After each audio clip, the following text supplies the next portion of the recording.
Pas 15 menit aku benar-benar bangun, pas aku temuin udah nggak ada dia, nggak ada perhiasan aku. Karena aku taruh perhiasan aku kan di meja. Terus barang-barangnya juga semuanya udah nggak ada, jam tangan, celana, semuanya baju, sepatu, semua udah ludes. Suami Barbie Kumalasari menghilang dan diduga bawa kabur perhiasan. Baru sebulan menikah, Barbie Kumalasari sudah geram dengan suaminya itu. Pasalnya, sang suami tiba-tiba menghilang dan diduga membawa kabur perhiasan miliknya. Barbie Kumalasari baru saja menikah lagi dengan Bagus Saputra, mantan suaminya dulu di tahun 2015. Mengetahui kelakuan suaminya, Barbie Kumalasari secara terang-terangan menyatakan bahwa dia akan meminta cerai jika bertemu dengan Bagus Saputra. Barbie merasa dirinya telah dihina oleh suaminya sendiri. Hal ini buntut dari tindakan suaminya yang tiba-tiba menghilang dan diduga membawa perhiasan miliknya tanpa izin. Menurut aku ini penghinaan, dia melarikan diri tanpa izin. Barang-barang yang aku belikan dibawa semua, sampai ludes semuanya, imbuhnya.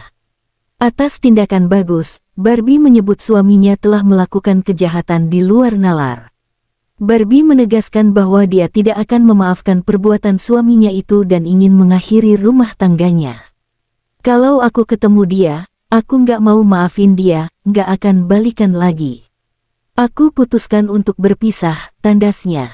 Barbie mengakui bahwa sebelumnya dia tidak menaruh curiga apapun terhadap Bagus. Dia tidak berpikir macam-macam dan tidak takut menaruh barang berharganya di tempat sembarangan karena sudah percaya pada suaminya sendiri. Kalau sampai hari ini dia tidak ada kabar, otomatis kita bawa ke ranah hukum, ujar Barbie. Di hari selanjutnya setelah beritanya viral, suaminya Bagus Saputra tiba-tiba menghubunginya, yang tadinya nomornya sudah tidak aktif sama sekali. Tapi kali ini ia memakai nomor yang berbeda. Dia bilang kalau perhiasan aku memang ada di dia, kata Barbie Kumalasari. Bagus Saputra juga meminta maaf ke Barbie Kumalasari atas perbuatannya. Ia berdalih khilaf karena terbawa emosi dalam keadaan mabuk. Namun, Bagus Saputra tetap tidak mengembalikan berlian Barbie Kumalasari. Bagus enggan memenuhi permintaan Barbie untuk menyerahkan sendiri barang yang ia curi.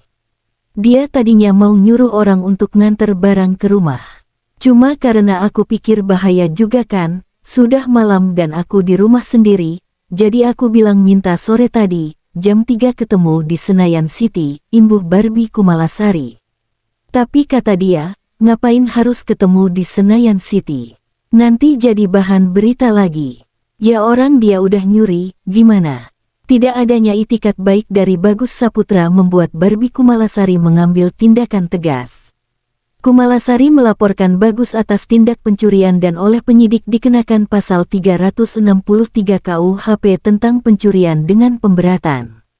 Ini cukup dahsyat ya. Ancaman hukumannya bisa sampai 12 tahun penjara, ucap kuasa hukum Barbie Kumalasari. Perhiasan aku di mana? Aku bilang. Mungkin disimpan di mana gitu ya? Disimpan di mana? Kok perhiasan aku hilang? Tolong kembalikan perhiasan aku. Mungkin kamu bawa apa bagaimana? Dia nggak jawab sama sekali. Gitu. Ini aku nanti akan lapor polisi loh. Aku bilang, tolong jangan sampai rame. Cincin aku kamu bawa ya, tolong angkat. Aku bilang. Terus aku telepon, nggak diangkat-angkat sampai jam 11. Teleponnya udah mati total.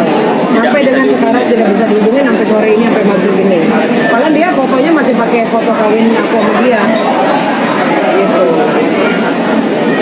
Nah, sebelum itu ada timbul maksudnya ada konflik nggak sih? Apa emang berjalan baik-baik aja Ya, gitu? ya memang ada konflik biasa kalau rumah tangga, masalah dia cemburu, terus apa namanya tanggal 19 kan aku mau ngadain acara, terus dia juga udah minta maaf sama aku karena cemburunya nggak wajar waktu malamnya ya, malam sebelum tadi pagi itu, semalam itu memang ada kejadian karena dia ngambek, dia kabur dari rumah, terus apa namanya ini juga ada tetangga aku, sempat ngubungin tetangga aku juga waktu kemarin sore pada saat kabur dari rumah gitu. Terus gimana Yudit? Pas maghrib dia hubungi aku, nelfon, minta tolong buat ketemu kan. Setelah ketemu dia minta tolong apa untuk bayarin minum dia di warung. Berapa? Berapa? Kurang lebih 20.000 lah. 20.000 dia kan nggak megang uang sama sekali. Karena dia nggak ngaku. megang uang sama sekali tuh. Nah setelah itu dia nanya-nanya toko emas yang buka jam segini di mana? Jam berapa? Di sekitar maghrib lah, setelah maghrib. Semalam itu, semalam. Setelah maghrib itu kan dia nanya toko emas yang buka di mana dekat sini. Terus saya jawab, aduh saya nggak tahu kalau jam segini. Terus dia minta tolong antar ke daerah Jaksel. Tapi nggak jadi karena saya temenin aja di dekat rumah nongkrong minum-minum di dekat rumah sampai jam 10. Setelah itu aku suruh pulang ke rumah tante baby lagi. Iya. Udah. Terus baliklah jam 11 dalam keadaan habis minum anggur lah gitu, minum alkohol. Ketika minum alkohol nyampe rumah, aku bilang, aduh kamu bawa alkohol nih, udah kamu tidur di sofa aja deh. Aku bilang bau banget di kamar. Ya udah, terus akhirnya dia bilang ya udah aku tidur di sofa deh. Nah ketika jam 5 pagi aku ke toilet, dia masih ada di sofa. Tahu-tahu pas setengah 9 gitu aku lagi baru mau bangun ada suara pintu kan. Aku pikir ya udahlah dia mungkin ngerokok. Pas 15 menit aku benar-benar bangun, pas aku temuin udah nggak ada dia, nggak ada perhiasan aku. Karena aku taruh perhiasan aku kan di meja. Terus barang-barangnya juga semuanya udah nggak ada, jam tangan, celana, semuanya baju, sepatu, semua udah ludes.